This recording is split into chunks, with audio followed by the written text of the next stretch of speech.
Hi everyone, happy Thursday. I wanted to make a video today that corresponds with the math homework that I assigned tonight. You're page 58 in your green math workbook. So what we've been doing is we're still working on multiplication and we've just introduced division. So a lot of the homework that's been coming home is the students have to read through the word problems and decide whether they're going to multiply or divide. And I think what's happening is some students are struggling with this because they're just thinking they need to solve it right away. I want you to remember to use the different strategies that we've taught in class to help you figure out if it's multiplication or division, but then to actually solve the problem. And I think the biggest thing that can help you is really drawing a picture because it's very visual until you get really good at being able to pull out the numbers and figuring out, okay, is it multiplication, is it division, and then what is my equation? So until you get better at that, until you get better at your facts, definitely draw a picture, do tally marks, do whatever you think you might need, what strategy works for you to help you figure it out. So I have two problems here that I just wanted to show to you. They're not your homework problems because I don't want you to cheat, but they're very similar. You have three problems tonight, and again, I want you to take your time, figure out first, is it multiplication or is it division? Then maybe try to draw a picture, and then you can always make your equation from there. So I hope you can follow along with me. Again, we're going to do two problems, and hopefully this helps you. So my first problem reads, Abby, Cody, and Tinkerbell, my lovely kittens at home, they have 18 cat toys. They want to share them equally. How many cat toys should each cat get? So what I'm really going to do, I think here, I would like to really underline or highlight my information. So I know I have 18 cat toys, so that's a lot of cat toys.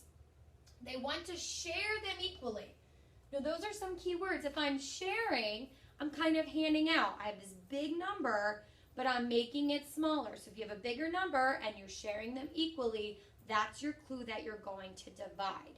So I know it's going to be 18 divided by some number. So the other thing, I have Abby, Cody, and Tinkerbell. Abby, Cody, Tinkerbell. I have three cats, so I know it's going to be 18 divided by 3. So I want to know how many cat toys do each of them get.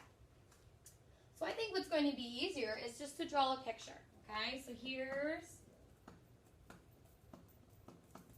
one cat, here's two cats, and three cats. Remember, I'm not the best drawer. Okay, so here are my cats. Now I need to divide out my 18 cat toys. So maybe I'm going to use tally marks for this. Let's see, I'll do them in blue, okay? So this way, what you can do, since I have three cats, you know you need to get to 18. So just start by giving one cat toy to each cat. So 1, 2, 3. They each have a toy. 4, 5, 6, 7, 8, 9, 10, 11, 12, 13, 14, 15, 16, 17, 18. So I got up to my total number of cat toys. So now all I have to do is see how many toys each cat got. So I have 5 tally marks plus 1. This cat got 6. 5 plus 1, 6. 5 plus 1. So how many toys did each cat get? Each cat should get 6 toys. So that means 18 divided by 3 equals 6. Okay? It's a very easy way. Again, it's very visual, can help you really see it. You could even do this if you have some cubes at home, Legos at home, blocks at home. How we use the connecting cubes, you can use those too. So maybe you don't want to draw a picture, maybe you want to use some type of manipulative. You can do that so that you have them in your hands and you can kind of being able to divide them out if you'd like. So seeing this, I was able to underline. I really looked at the information that I had. So let's look at the next one. So my next one reads, Mrs. Phelan bought 4 boxes of popcorn for her class.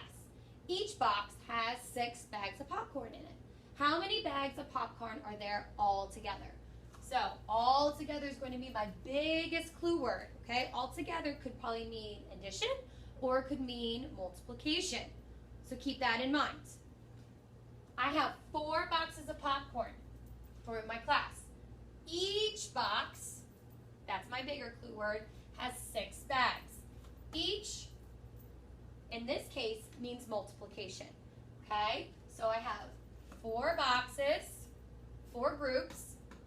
Each group has 6 bags of popcorn in them. So this is a multiplication equation. These are my factors, and I'm going to try to find my product. Maybe you know 4 times 6 right off the top of your head. That's awesome. Then you can give me the answer. If you don't, you can draw a picture. So I know I have 4 boxes of popcorn. Let's draw 4 boxes. Remember, they don't have to be perfect. Each box has 6 bags.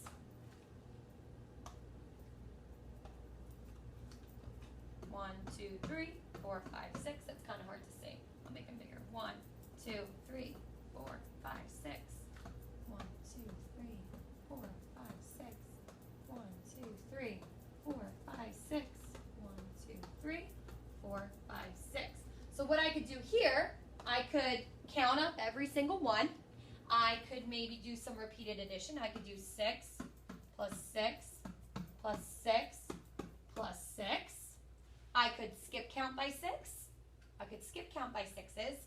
So hopefully, so this would be 6, 12, 18, 24.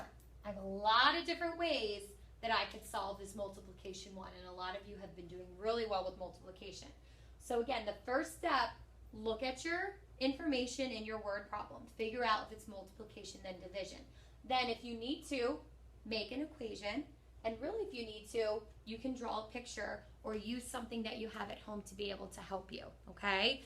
Please remember all of these strategies. This is really going to help you as we're moving on. Again, you don't need to know everything right off the top of your head. That's going to come later. It's going to come naturally. But I want you to think, what strategies have we learned in class? You can always draw a picture. You can always use something. You know, I have the manipulatives at home. I'll even show you. We have these, they're just like little connecting cubes, okay? You can use these here in class. Maybe you have something like this at home. Again, you can use Legos. You can use those dried up peas. Whatever you have, it really doesn't matter. Whatever helps you get to the right answer and helps you learn the different strategies, that's what I want for you, okay? So I really hope that this helped. I hope that you have a great night. If you have any questions at all, feel free to email me. You can message me on Remind, or you can make a comment below. Have an awesome night. Tomorrow's Friday, and it's also Crazy Hat Day, so you can wear a crazy hat. All right? See you guys tomorrow. Bye.